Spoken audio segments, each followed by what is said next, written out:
If you look at the malabsorption data, Dr. Rutledge, go into the old general surgery, you got some, gunshot wound, and we have to take out Short about bowel. 6 feet of the intestine. What happens to the intestine if you have to take out more? So how do you exactly define malabsorption when it comes to surgical practice? What is exactly short bowel syndrome? How much intestine you need to have to just avoid short bowel syndrome?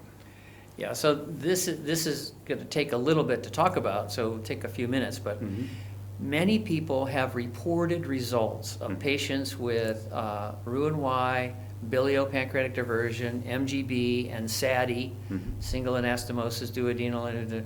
So all of those operations have been reported to have occasional tragic outcomes because patients get very sick, they get a low albumin, that's a protein in the blood, and they get hospitalized, they give them all kinds of things, and yet they die.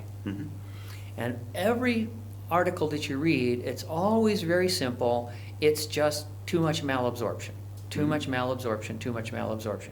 So there is another kind of malabsorption which occurs, as you gave the example, it's called short bowel syndrome. And short bowel syndrome happens if we say that there's a certain amount of small intestine. If we cut out too much of it, then the patient now can survive by fed intravenously. But we also know how much you actually need to survive. And the answer is about 1 to 2 meters. So you don't need much. So accidentally or because of some disease or some problem, if you lose your intestine and you have about 2 meters inside, especially the distal part of the intestine. You need that in your colon. Yes, and your large intestine is there. We are talking about the small intestine, which we play around every day while doing these bypasses. So if you have 200 centimeters, then you should not be having short bowel syndrome. Is it?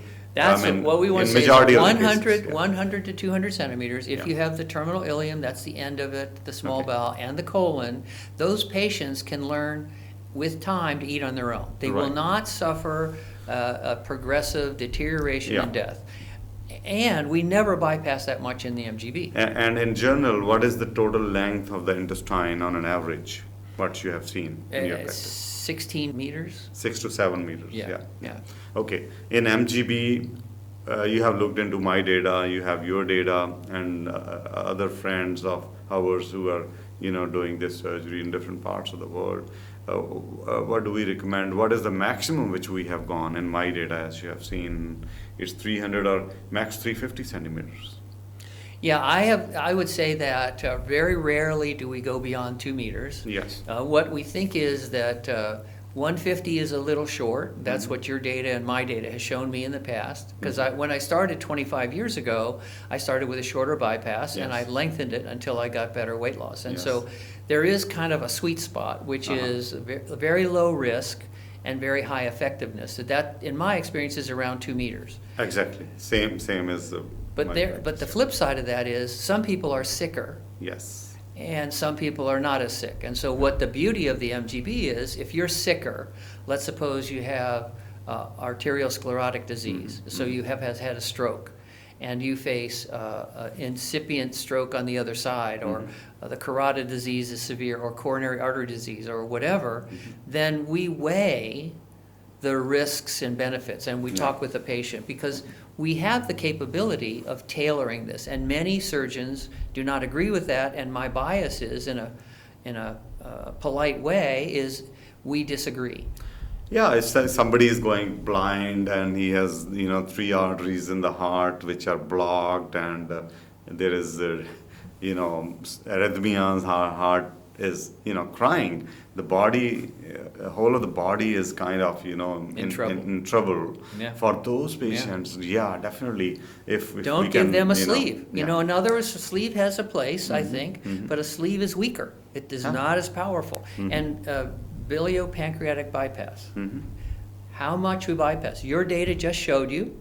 It's a straight line of power. In other words, for diabetes, we go back to diabetes for a second. Basically, every time you add a little bit, you get more power. And people who are sicker need a more powerful treatment.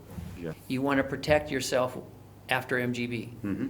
Number one is, back to where we very began the study, eat Healthy healthy. diet, yeah. Eat healthy, eat Yeah. healthy, eat Plants, healthy. vegetables, fruits, Yeah, yeah. salads. So definitely it's very clear that for those patients who are difficult to treat, they need a longer bypass, they need a higher dose of metabolic surgery, and as we see, the results show that it makes a difference.